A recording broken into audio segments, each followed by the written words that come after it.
ਅਜੇ ਦਾ ਤੇ ਹੁੰਦਾ ਸਾਢੇ 5:30 ਉਹ 5:30 ਚਲੇ ਜਾਂਦੇ। 5:30 ਦੇ ਅੱਗੇ ਪਿੱਛੇ।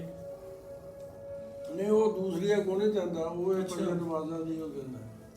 ਉਹ ਫਿਰ ਉਹਦੇ ਚ ਅਜ਼ਾਨਾਂ ਦੇ ਵੀ ਨਾ ਕਈ ਫਿਕਾ ਹਨਫੀਆ ਫਿਕਾ ਫਲਾਣਾ ਇਸ ਤਰ੍ਹਾਂ ਦਾ ਹੋਣਾ ਹੈ।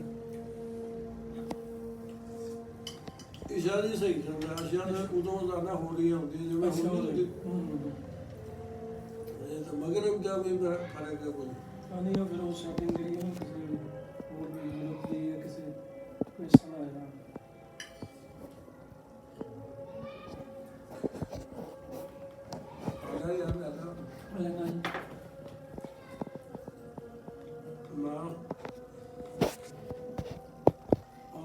अंडा खा रहे हैं। अच्छा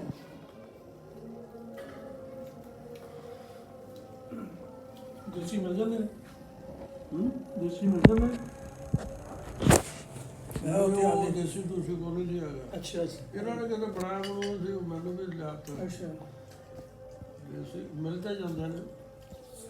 देसी अंडा मेरा ख्याल 20 रुपए तो ज्यादा है। 20 का ज़्यादा हो गया। हाँ 20 का ज्यादा होगा। हाँ वो मेरा ख्याल 25 का 25-30 का होना।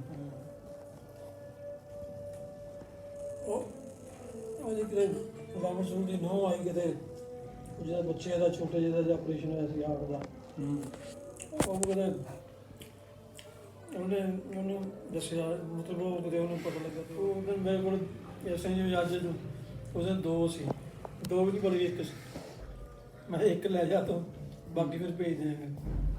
ਕਹਿੰਦੀ ਨਹੀਂ ਇੱਕ ਵੀ ਫਿਰ ਤੁਸੀਂ ਕਹਿੰਦੇ ਤੁਸੀਂ ਇਹ ਕਹੋ ਫਿਰ ਹੁਣ ਕਿ ਦੇ ਜਾਣਾ। फिर 6-7 दिन हो गए उस दिन भेजे। आंडे तो गल है जो मैं क्या भी एक तो जिमें हुण हर चीज़ का तूफान उठिया है चीज़ों का तो मैं क्या भी तो हो सकता किसी वक्त रेट फिर वापस आ जाए। वापस तो देखो जी इन्नी थोड़ा 4 रुपये किलो वाला गोश्त रुपये किलो वाला घ्यो तो नहीं आ सकता। ये तो ਅੱਗੇ ਅੱਗੇ ਚੱਲਦਾ ਰਹਿੰਦਾ। ਅਸਲ ਜਿਹੜੀ ਗੱਲ ਸੀ ਨਾ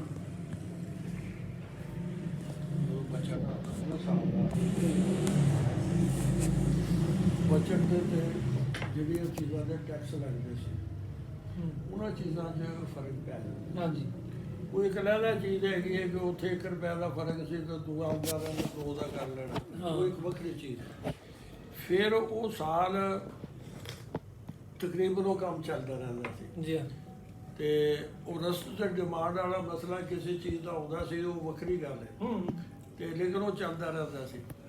ਕੋਈ ਮਤਲਬ ਜ਼ਰੂਰੀਆਤ ਦੀ 1000 ਚੀਜ਼ ਹੈਗੀ ਹੈ ਉਹਦੇ 'ਚੋਂ 100 ਨਾਲ ਹੁੰਦਾ ਰਹਿੰਦਾ ਸੀ, ਵਾਧਾ ਘਾਟਾ 900 ਚੱਲਦੀ। ਅਗਲੇ ਸਾਲ ਫਿਰ ਬਜਟ ਆਉਂਦਾ ਸੀ, ਉਹ ਬਜਟ ਫਿਰ ਅੱਗਾ ਪਿੱਛਾ ਹੋ ਜਾਂਦਾ ਸੀ। ਇਹ ਐਸਾ ਚੀਜ਼ਾਂ ਜਿਹੜੀਆਂ ਨੇ ਜਿਹੜੀ ਹੁਣ ਮੈਂ 4.5 ਬਜਟ ਵੀ ਦੇਖੋ ਜੀ ਇਸੇ ਹਿਸਾਬ ਨਾਲ ਰਿਹਾ ਤੇ ਹੁਣ ਮੇਰਾ ਖਿਆਲ ਪਹੁੰਚੀ ਹੈ ਕਿਤੇ 200 ਦੇ ਲਗਭਗ 150 ਦੇ 4.5 ਦੀ ਇੱਕ ਮੇਰੇ ਕੋਲ ਸਿਗਰਟ ਆਉਂਦੀ ਹੋਣੀ ਹੈ ਬਲਕਿ ਜ਼ਿਆਦਾ। ਜਦੋਂ ਇਹ ਨਹੀਂ ਛੱਡੋ ਤੁਸੀਂ ਤਾਂ ਤੁਸੀਂ ਲਵੋ। ਫਿਰ ਮਤਲਬ ਕਿ ਚਾਹ ਮੈਂ ਦਵਾਨੀ ਚ ਪੀਤੀ। ਅੱਛਾ ਬਲਕਿ ਚਾਹ ਨਹੀਂ ਪੀਤੀ, ਦੁੱਧ ਪੱਤੀ ਦਵਾਨੀ ਦੀ ਹੁੰਦੀ ਸੀ। ਅਸਲੀ ਦੁੱਧ ਦੀ ਸਮਝ।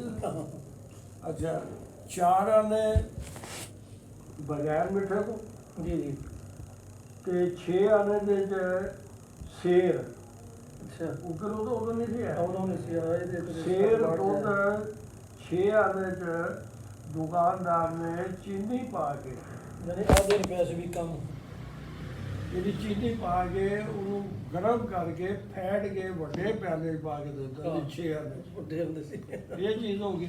ਹਾਂ ਅੱਛਾ 1 ਰੁਪਏ ਦਾ ਮੈਂ 4.5 ਲੀਟਰ ਡੀਜ਼ਲ ਲੈਂਦਾ ਹੁੰਦਾ ਸੀ। ਹਾਂ ਯਾਨੀ ਜੀ 12 ਰੁਪਏ ਦਾ ਡੀਜ਼ਲ ਜਿਹੜਾ ਨਾ 1 ਲੀਟਰ ਤੇ ਮੇਰੇ ਕੋਲ ਸ਼ਰਾੜ ਹੁੰਦੀ ਸੀ ਨਾ ਉਹਦੇ ਬੜੀ ਦੇਰ ਤੱਕ 12 ਰੁਪਏ ਚੱਲਦਾ ਰਿਹਾ। ਮੇਰੇ ਕੋਲ ਉਸ ਤੋਂ ਪਹਿਲੇ ਟਰੈਕਟਰ ਸੀ। ਤੁਹਾਡੇ ਕੋਲ ਤੇ ਪਹਿਲਾਂ ਹੁੰਦਾ ਸੀ? ਹਾਂਜੀ ਮੈਂ ਉਹ ਟਰੈਕਟਰ ਸੀ ਮਤਲਬ ਕਿ ਬੜੇ ਬੇਧੜਕ ਹੋ ਗਏ। 10 ਰੁਪਏ ਦਾ ਜੇਬ 'ਚ ਨੋਟ ਹੋਣਾ। ਉਹ ਜੋੜੇ ਹੈਗੇ ਨਾ ਅੱਡਾ ਜਿੱਥੇ ਹੁਣ ਤੱਕ ਉਹ ਸ਼ਕਲ ਹੀ ਵਿਗੜੀ ਸ਼ਰਮਪੁਰ ਨਾ ਉਹ ਪੰਪ ਸੀ ਇੱਧਰਲੇ ਪਾਸੇ ਲੱਗਿਆ ਜਿੱਥੇ ਕੁੜੀਆਂ ਸਕੂਲ ਹੈ। ਅੱਛਾ ਤੇ ਉਹ ਫਿਰ ਉਹ ਪਰ ਸ਼ਹਿਰ ਤੋਂ ਬਹੁਤ ਦੂਰ ਸੀ ਅੱਛਾ, ਸੜਕ ਸੜਕ ਤੋਂ। ਜਾ ਕੇ ਆਉਂਦਾ ਸੜਕ ਸੀ। ਤੋਂ। ਹਾਂ ਹਾਂ ਕੋਈ ਸ਼ਹਿਰ ਨਹੀਂ था ਜੇ ਥਾਣਾ ਹੁੰਦਾ ਸੀ ਅੱਧੇ ਜਾ ਕੇ। ਜੀ ਜੀ ਜੀ।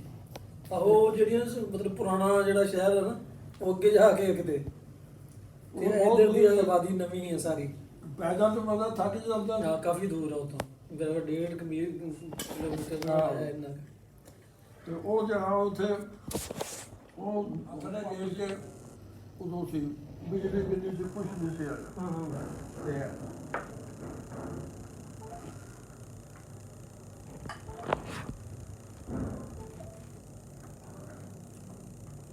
ਮੇਰੇ ਕੋਲ 10 ਰੁਪਏ ਹੁੰਦੇ ਸੀ।